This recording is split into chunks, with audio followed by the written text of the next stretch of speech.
Hey guys, Coach Jay here. Just wanted to talk real quick on how we measure our progress.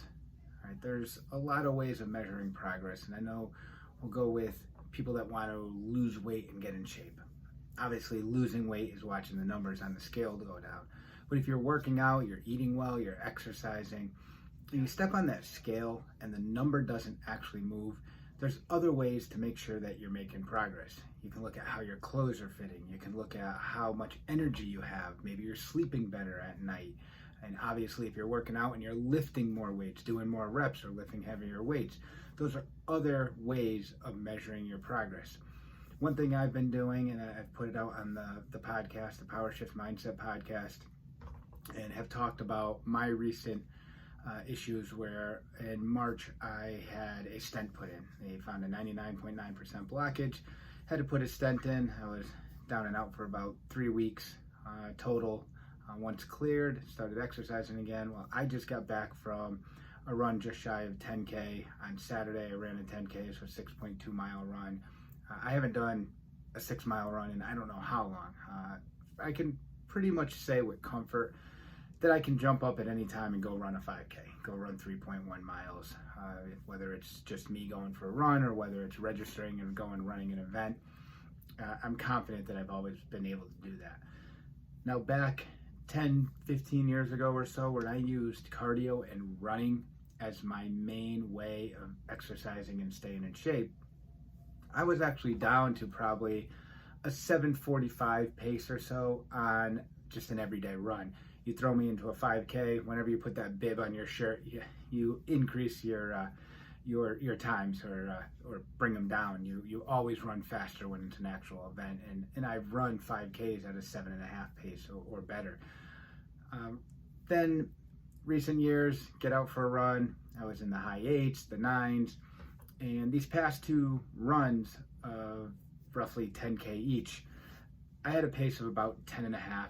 10.5 today, 10:45 the other day. And for the most part, that would bother me. Just being competitive, always wanting to push.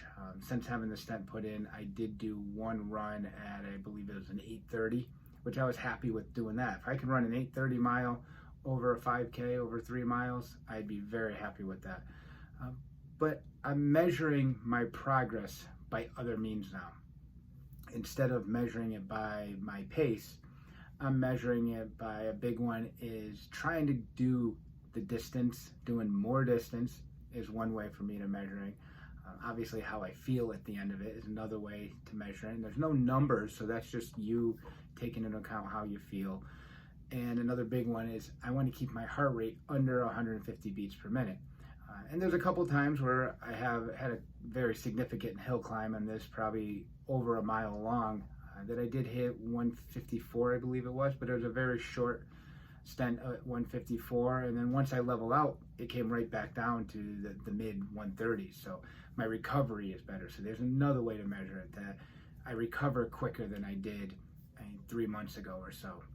And if you listen to that Powershift Mindset podcast, this upcoming episode, Shruti and I are going to be talking about different ways of measuring your progress and your success. And it doesn't always have to be that one number that we focus on. Again, the big one is everyone wanting to lose weight. And sometimes if you drop the body fat, but you put on muscle, that scale might not move, but you're going to be healthier, you're going to feel better, you're going to be stronger, clothes are going to fit better, you're going to look better if we're going with the aesthetics aspect of it.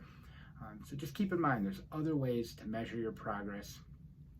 And sometimes when life gives you a situation similar to me with having that stent put in, you have to measure in other ways. And right now I can no longer measure by really pushing the pace. And don't get me wrong, if I register for a 5K or go and run the Manchester road race this year, I'm pretty sure there will be a little push at points, but I might take that 10.5 minute pace and push it to break 10. I'm not going to be pushing it to break 9 or get down into the low 8s.